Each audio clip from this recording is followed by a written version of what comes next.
You're watching Byline Wilmington on CBS 10 WILM. Here's your host, Don Ansell. Bertha Todd has just penned her memoirs, My Restless Journey. It is a compelling read. It's a historical document, and it has some great photojournalism. Rhonda's going to hold that up.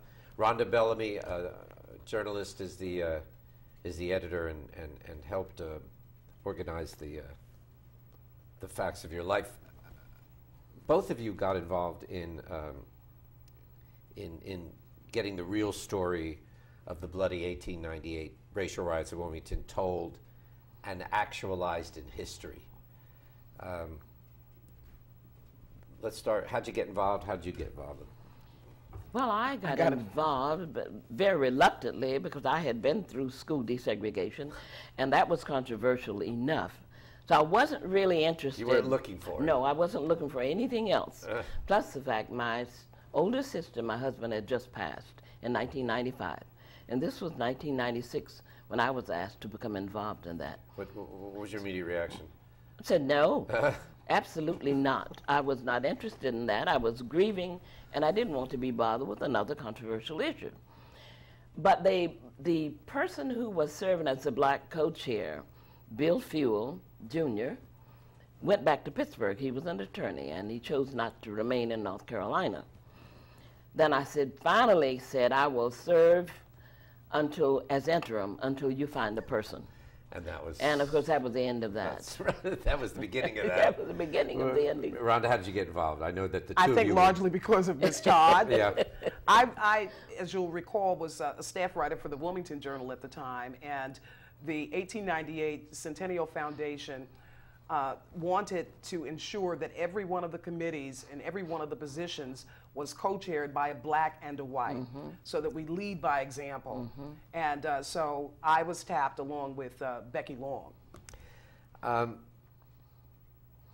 again, there's a lot of this is the story is chronicled in this book, and the book that you co-authored with Cy Cantwell about Moving Forward Together, A Community Remembers 1898 was, we talked about the history, right, we talked about the history of 1898, but it was more a commemoration of all of the community that came together, the components of the community, broad cross-section, politically, economically, which really racially.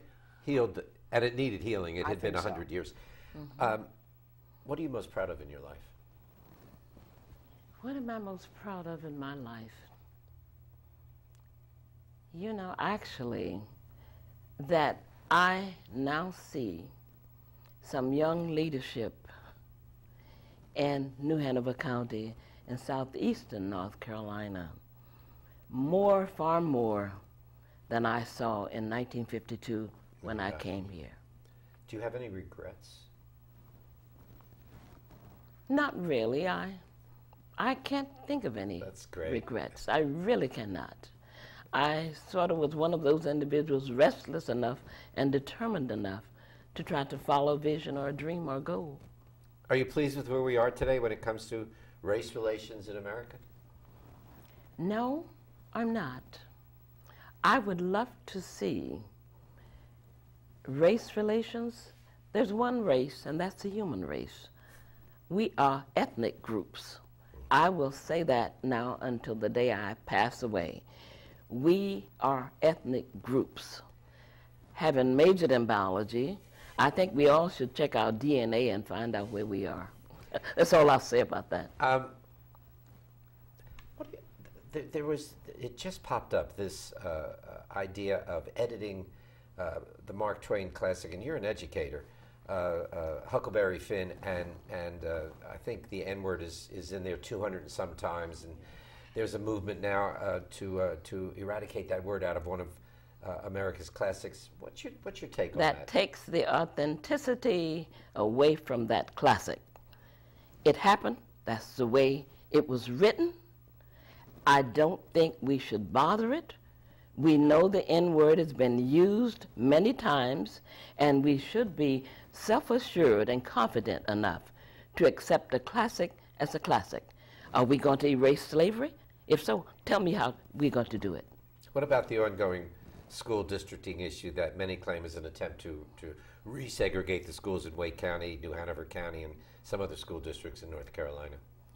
I think we are not ready to go back to neighborhood schools yet, not return to them because of the housing. Our living patterns. Our housing patterns. Yeah, housing patterns. And I do believe that we all can learn from each other. Many things we can, I know that happened at Hoggett High School when the redistricting was far different then than it is now. The kids learn from each other. Rhonda, My Restless Journey is available. It is available at Pomegranate Bookstores. Pomegranate. And Online? Online. We also have an opportunity for you to purchase online. Where do you go online? Is it Amazon? The Ageless Foundation, Inc. Yes. The Ageless Foundation, one word, the Ageless Foundation, Inc. Inc. INC. .com. .org. .org. How about we check this? And I think it'll pop up. The proceeds go to two community nonprofits. And other local agencies, Okay. nonprofit agencies. The main ones we mentioned were Dreams, Our Dreams, and Elder House. Dreams representing the youth, and Elder House representing senior citizens like me.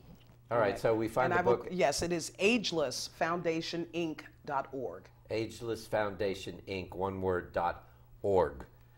This is a must-read, and it make a great gift, and it's a great coffee table edition just to have in your home. Thank you, Rhonda. Thank you. One other thing I wanted to mention is that we were very pleased with the quality of the book. And we had the book printed actually here in North Carolina.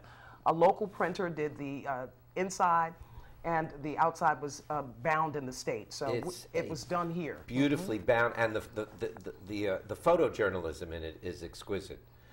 We're very pleased with it. It's been a pleasure. Bertha Todd, thank you for coming. It's been a pleasure. It's always my joy to see you. Rhonda Bellamy, thank you Always. so much. Next week, what's it like to serve your country in war and then return home? A brigadier general has some surprising revelations on next week's Byline. I'm Don Ansell for Byline Wilmington. Have a great week. You've been watching Byline Wilmington on CBS 10 WILM. Join us every Sunday morning as we explore the issues that concern you.